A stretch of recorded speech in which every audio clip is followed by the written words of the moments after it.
Hello guys, just thought I'd do a quick update to tell you where I am at the moment. Started a new project. We're going back to do the 7 Years War, which was something I war gamed years ago. It was probably one of my first ever historical wargaming projects, and we're going back to it using Honours of War. Infantry regiments will be 20 figures strong on 5 bases. Cavalry regiments will be 8 figures strong on 4 bases. And artillery batteries will be made up of individual artillery pieces. So here you can see I've made a start on some front rank musketeers. So I've got 10 done at the moment. The drummer's just lying at the back because he keeps falling over, and I need to suss out the positioning on the command stand as to where flags, officers, etc. are going to fit. So I've left them there. These guys here have all been cleaned up and are ready to go and be sprayed outside. Then this guy here is the ensign.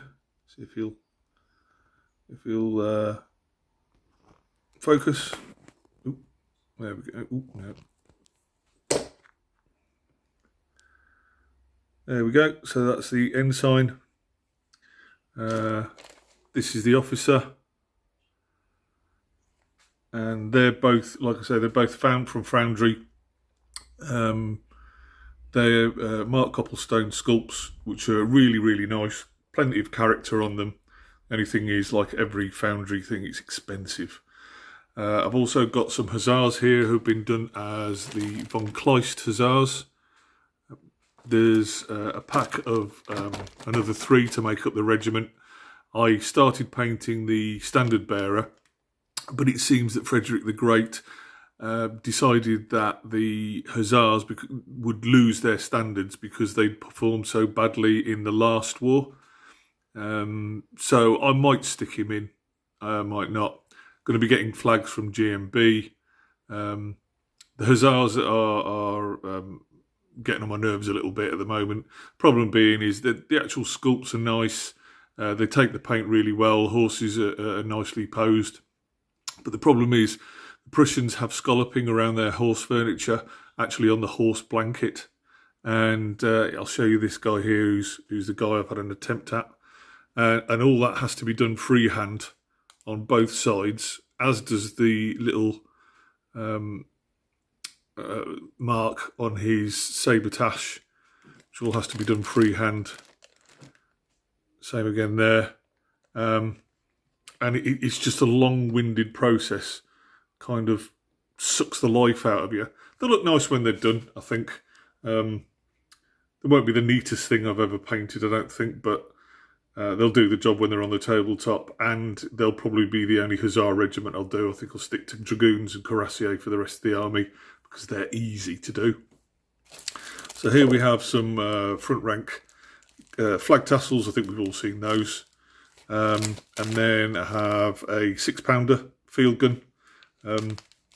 Thoroughly recommend front ranks artillery pieces for all their different periods that they do.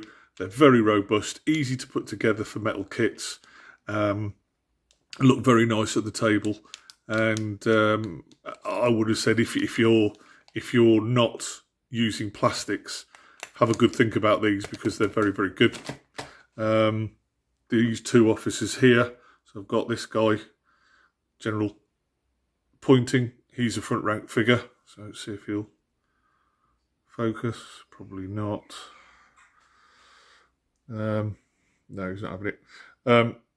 Again, very nice. And here's another front rank figure. Another general. Very nice again. Great service from them. Lovely chunky figures, paint up really well. The only drawback, I think, and it's a minor gripe, certainly in their older ranges, which is 7 Years War is one, a lot of the poses are the same. So you don't even get head movement or anything like that, like you do with these guys at the back.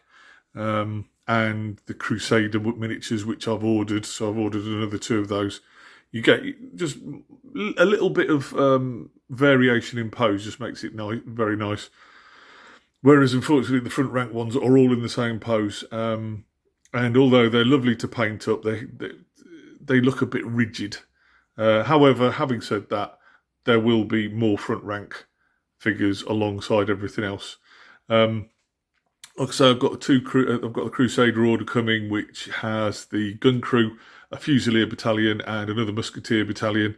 And then with everything that you see here, that allows me to play the first scenario in the rule book, and then build up from there. And also, I've been doing various bits of reading and research. I've got loads of books anyway on the period, which I might do a quick video on at some point. But yeah, I love reading about it. But with this new project in mind, I decided to get this. It's the Army of Frederick the Great, 2nd edition by Christopher Duffy. Lovely artwork on the front. Haven't opened it yet, so I don't know what it's like inside. But I've got the original edition, and that's very good, full of information about the war. Well, particularly Frederick's army, obviously. And yeah, so I'm going to leave it there, guys. I hope you're all doing well. I'll post up another video on my progress as I go. But take care and stay safe. Cheers, guys. Bye.